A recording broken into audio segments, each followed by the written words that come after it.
मोदक म्हटलं म्हणजे गणपती बाप्पांच्या आवडीचेच आणि ह्यामध्ये आपण मावा, खवा किंवा मिल्क पावडर काहीही वापरलेलं नाही, तरीसुद्धा जिभेवर टाकताच विरघळणारे असे हे मऊसूत मोदक तयार झालेले आहेत. गणपती बाप्पांना खरा मान हा गुळ खोबऱ्याचाच असतो, म्हणून आज आपण इथं गुळ खोबरं वापरून हे मोदक तयार करणार आहोत. नमस्कार, मी Neha, Neha's recipe and tips या चॅनलवरती आपले मनपूर्वक स्वागत करीत आहे. सर्वप्रथम गॅसवरती आपल्याला कढई ठेवायची आहे आणि त्यामध्ये 2 चम्मच तूप टाकायचं आहे. तूप छान असं तापल्यानंतर त्यामध्ये आता 1 टेबलस्पून खसखस घालायची आहे. तर खसखस छान अशी तडतडल्यानंतर त्यामध्ये काही बदामाचे आणि काजूचे काप करून घेतलेले आहेत ते सुद्धा टाकून घेणार. तुम्हाला नको आहे तर तुम्ही स्किप करू शकतात. तर छान असं काही सेकंदापुरता यांना परतवून घ्यायचं आहे तुपामध्ये. जास्त यांचा रंग बदलू द्यायचा नाही किंवा करपू द्यायचे नाही, अशा पद्धतीने तर यांना तुपामध्ये छान असं परतवून घ्यायचं आहे. त्यानंतर ह्यामध्ये 1 वाटीपेक्षा थोडा कमी मी इथं रवा घेतलेला आहे आणि आता हा चिरोटी रवा ह्यामध्ये टाकून घेणार. जर तुम्ही ह्यामध्ये जाड रवा घेतला तर मिक्सरच्या भांड्यामध्ये छान असा फिरवून घ्यायचा. तर हे मोदक करत असताना जास्त अशी तुपाची गरजही लागत नाही. शक्यतो ह्यामध्ये बारीक रवाच वापरायचा व छान असा आता हा रवा आपल्याला मंद आचेवरती छान असा भाजून घ्यायचा आहे. रंग बदलूस तर ह्या रव्याला आपल्याला मस्त असा मंद आचेवरती भाजत राहायचा आहे व सतत असं परतत राहायचं आहे, जेणेकरून रवा हा तळाशी लागणार नाही. रवा भाजण्यासाठी 8 ते 10 मिनिटाचा वेळ हा पुरेसा असतो. तर 3 ते 4 मिनिट रवा असा छान भाजत असताना त्यानंतर परत मी ह्यामध्ये 2 चम्मच साजूक तूप घातलेलं आहे. तर छान असं परत मिक्स करून घेणार व एकूण रंग बदलूस तर छान असा घरामध्ये सुगंध दरवळतो तोपर्यंत हा रवा आपल्याला भाजून घ्यायचा आहे.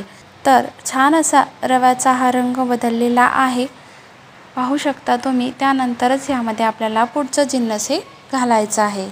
पण रवा मात्र हा व्यवस्थित भाजणं खूप गरजेचं आहे. त्यामुळे छान असं सतत परतवत बदामी रंग येऊस तर मी हा रवा छान असा भाजून घेतलेला आहे.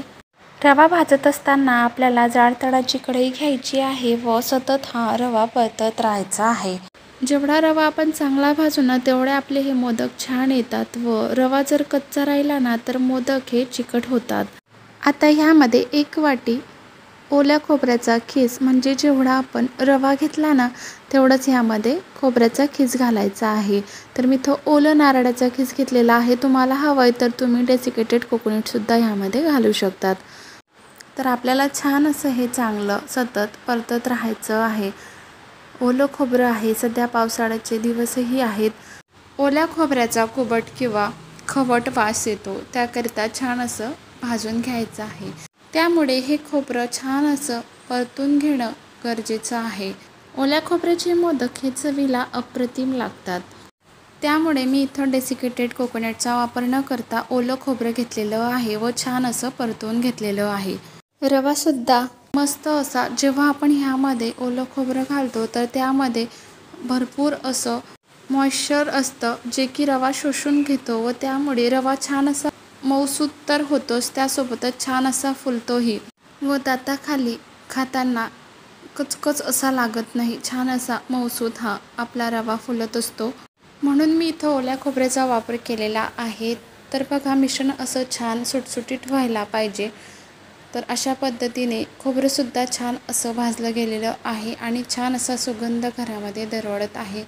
आणि आता ह्या स्टेजला ह्यामध्ये ज्या वाटीने आपण रवा आणि खोबरं घेतलेलं आहे त्याच वाटीने 1 वाटी ह्यामध्ये दूध टाकलेलं आहे. तर साय मिक्स असलेलं दूध मी ह्यामध्ये टाकलेलं आहे. तर तुम्हाला हवं आहे तर तुम्ही ह्यामध्ये केशर दुधाचा देखील वापर करू शकतात, जेणेकरून मोदकांना छान असा रंग येतो. तर मला असेच हे मोदक करायचे होते, म्हणून मी यामध्ये केशर दुधाचा वापर केलेला नाही. आता ह्यामध्ये आपण जी साय घालतो ते छान अशी परतल्यावर त्याचा छान असा खवा तयार होतो आणि हे जे दूध आहे हे टाकल्यानंतर रवा छान असा फुलतो व मऊसूत देखील होतो व छान असे मोदक दाताखाली खाताना हा रवा अजिबात कचकच लागत नाही. तर अशा पद्धतीने दूध टाकल्यानंतर छान असं हे सारण मी कोरडं करून घेतलेलं आहे। आता त्यानंतर ह्यामध्ये आपल्याला गूळ टाकायचा आहे। तर गूळ छान असा मी हा किसून घेतलेला आहे। तर 1 वाटी मी यामध्ये गूळ घालत आहे। तुम्हाला हवं तर तुम्ही यामध्ये पिठी साखरसुद्धा टाकू शकतात। तर छान असं हे मोकळं सारण झाल्यानंतर ह्यामध्ये गूळ टाकायचा आहे। तर ह्यामध्ये तुम्हाला हवं तर तुम्ही केशराचं दूध किंवा फूड कलरही टाकू शकतात। ह्यामध्ये मी गुळाचा वापर केलेला आहे, फूड कलर किंवा केशर दुधाचा वापर केलेला नाही। तरीसुद्धा गुळाचा छान असा रंग येतो। आपलं हे प्रमाण लक्षात ठेवायला अतिशय सोपं आहे, कारण 1 वाटी रवा, 1 वाटी खोबरं आणि 1 वाटी गूळ टाकलेला आहे। काहीही यामध्ये अवघड असं नाही।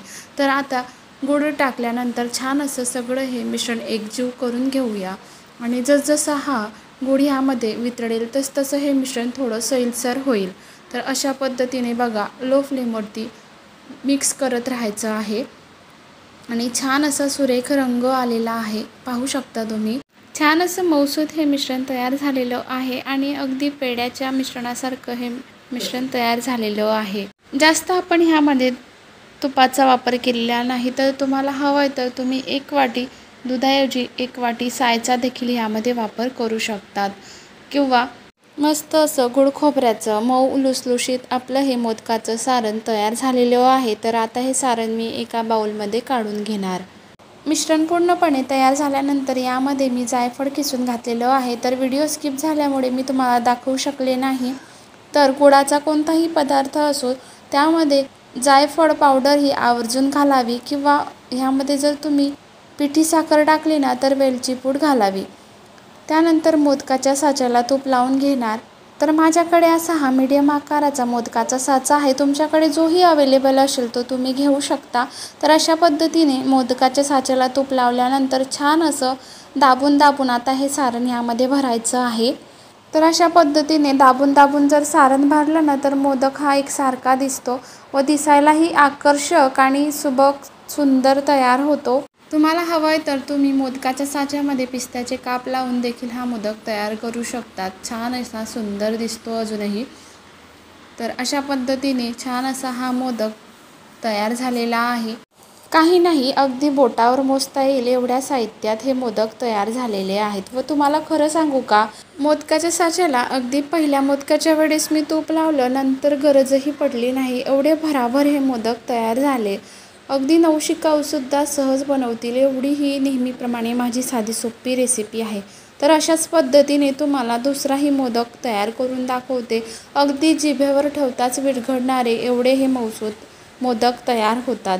तर बघा अशाच पद्धतीने दुसरा मोदकही तयार झालेला आहे छान असा। तर अशाच पद्धतीने सर्व हे मोदक मी तयार करून घेणार। तर बघा किती सुंदर सुबक आणि मऊसूत हे मोदक तयार झालेले आहेत। तर गणपती बाप्पांना नक्कीच आवडणार। तर माझी ही नेहमीप्रमाणे साधी सोपी रेसिपी तुम्हाला कशी वाटली कमेंट्स करून नक्की कळवा। त्यासोबतच व्हिडिओ आवडल्यास आपल्या मित्रपरिवारासोबत देखील शेअर करा आणि चॅनलला लाईक, शेअर आणि सबस्क्राईब करायला मात्र विसरू नका। पुन्हा भेटूया एका नवीन रेसिपीसोबत, तोपर्यंत नमस्कार।